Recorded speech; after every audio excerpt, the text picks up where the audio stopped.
Hello বন্ধুরা, good morning. তোমরা সবাই কেমন আছো? আমি খুব ভালো আছি। Welcome back to my channel Sharmistha's blog চ্যানেলে তোমাদেরকে অনেক স্বাগত। আমার অনেক অনেক ভালোবাসা রইল। তো দেখো, আজকে সকালে কিন্তু ফুল দিয়ে ব্লগটা শুরু করলাম, কারণ এখন সব গাছেই ফুল ফুটে আছে। তো ফুল না দেখালে হয় তোমাদের, বলো? তো দেখো, এক একটা গাছের ফুলের কালার এক এক রকমের, দারুণ লাগছে। কিন্তু কালারগুলো সবই সুন্দর হয়েছে। তো সাদার জন্যেই কিন্তু কালারগুলো বেশি ফুটে উঠেছে।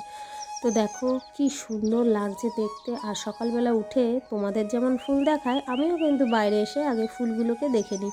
আর ফুল আর শিশু কে দেখতে ভালোবাসে না বলো তো? সবাই ভালোবাসে এদেরকে। তো দেখো, এদিকে কাগজ ফুলও কিন্তু খুব সুন্দর ফুটেছে। আর কালারগুলো কেমন, কমেন্ট করে জানিও প্লিজ। তারপরে দেখো, সমস্ত কাজকর্ম শেষ করে আবার রান্নাঘরে চলে এসেছি। তো রান্নাঘরে এসে আগে সব কুটনো কেটে নিয়েছি।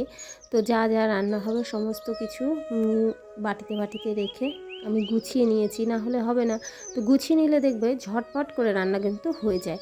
তো এই টিপসগুলো কিন্তু সবাই যদি তোমরা করো, তাহলে কিন্তু তোমাদের কাজ অনেক সহজ হয়ে যাবে। তো দেখো, লবণ কিন্তু মাখিয়ে রাখলাম বেগুনের মধ্যে, তাহলে কিন্তু বেগুনটা একটু নরম হয়ে যাবে। তো খুব তাড়াতাড়ি কিন্তু ঝটপট করে ভাজা হয়ে যাবে। আর তুমি যদি বেগুনের মধ্যে একটু চিনি ফেলে দাও, তো তেলটা কিন্তু অনেকটাই কম শুষে নেয় বেগুন। তো ভালো হয়, ভাজাটাও ভালো হয়, আর খেতে গেলে কিন্তু তেল তেল হয় না। আর এদিকে দেখো, মাংস এনেছে তোমাদের দাদাভাই বাজার থেকে। তো মাংসটাও আমি ধুয়ে পরিষ্কার করে নিয়েছি। তো এখন কিন্তু মাংসের মধ্যে একটু লবণ মাখিয়ে রাখবো। মাংসের মধ্যে যদি তুমি লবণ হলুদ মাখিয়ে রাখো, তাহলে কিন্তু তোমার মাংসটা অনেকটাই তাড়াতাড়ি সফট হয়ে যায়। তৃতীয় নম্বর টিপস হলো, তুমি কোনো কিছু যদি ভাজার আগে তুমি তেল দিয়ে নেবে। তেল দিয়ে নিয়ে তার মধ্যে একটু লবণ ফেলে দেবে। তারপরে যদি আলুগুলো ছাড়ো, তাহলে কিন্তু তেলটা ফুটে তোমার গায়ে লাগার ভয় থাকবে না। আমার কিন্তু এটা খুবই ভয় লাগে, জানো তো? তেল দিয়ে তেলের মধ্যে কিছু ছাড়তে গেলে সেই তেলটা ফুটে কিন্তু গায়ে লাগে। তো তোমরা কিন্তু এটা ট্রাই করে দেখতে পারো। তো দেখো, আমি কিন্তু তেল দিয়ে আলু ছাড়ার আগে একটু লবণ ফেলে দিয়েছিলাম। তো আলুগুলো কিন্তু সুন্দরভাবে ভাজা হয়ে গেল। তো দেখো, আলুগুলোর মধ্যে কিন্তু একটু লবণ হলুদ দিয়ে দিয়েছিলাম, কালারটাও কিন্তু দারুণ এসেছে। তো দেখো, আমি কিন্তু মাংসের মধ্যেও একটু লবণ হলুদ মাখিয়ে রাখবো, তাহলে কিন্তু তুমি ঝটপট করে মাংসটা সফট করে ফেলতে পারবে রান্নার সময়।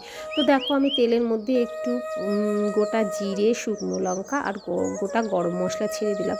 তুমি যদি এই মাংসের রান্নার সময় ফোড়নে যদি একটু গোটা গরম মশলা দাও না, দারুণ একটা সেন্ট হয় কিন্তু। তো তারপরে দেখো, মশলাটাকে ভালো করে কষিয়ে নিতে হবে।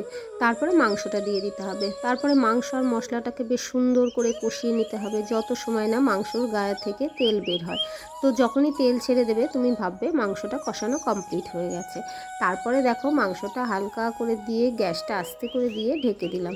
তো এবার আস্তে আস্তে হোক। এদিকে আমি গরম জলটা করে নিই। গরম জল দিলে না মাংসটা বেশ ভালো তাড়াতাড়ি সফট হয়ে যায়। তো চলো, গরম জলটা করে নিয়ে তারপরে মাংসের মধ্যে ঢেলে দেবো। মাম্মা, এদিকে দেখো, আমার মাংসটা কিন্তু কষানো হয়ে গেছে, তেল বেরিয়ে গেছে। তো এবার আমি একটু গরম জল দিয়ে দেবো। মাম্মা,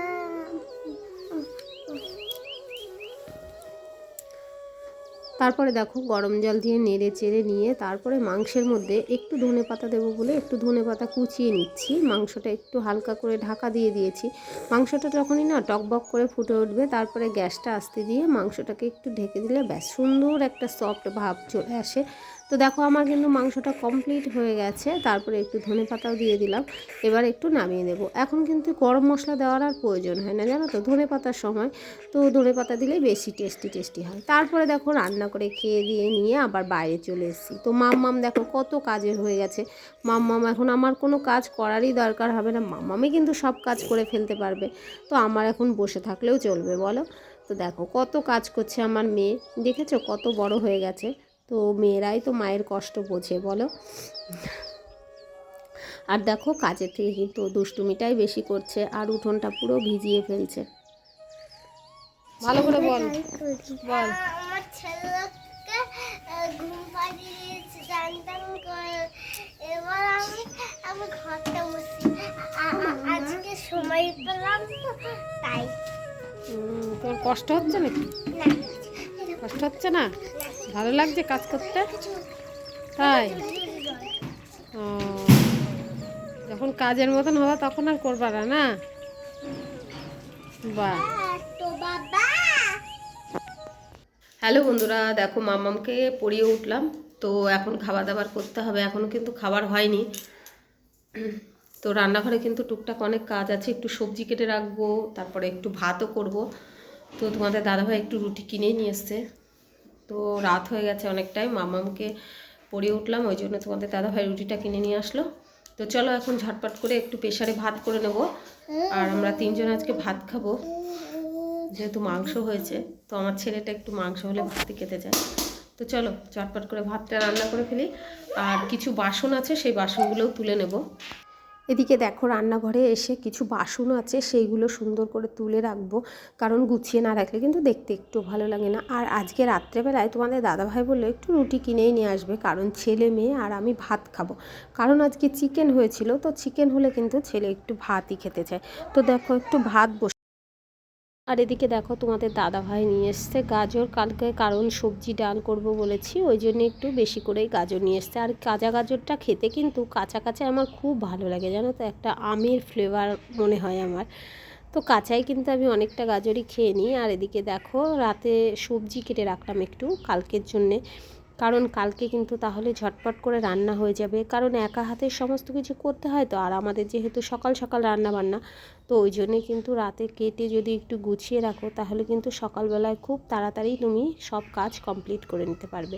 তো দেখো এদিকে ফুলকপি আর আলু আর গাজর কেটে রেখেছি ভাজার জন্যে। আর এদিকে ডাল, ভেজ ডাল করব, ওই জন্য একটু কেটে নিলাম। আর এদিকে দেখো মাম্মাম চলে এসছে, মাম্মাম কী কী এঁকেছে তাই আবার আমাকে এনে দেখাচ্ছে। তো বাচ্চারা কিন্তু তাদের মনে যাই হয় তাই আঁকে। তো চলো ভিডিওটা এই পর্যন্ত, ভালো লাগলে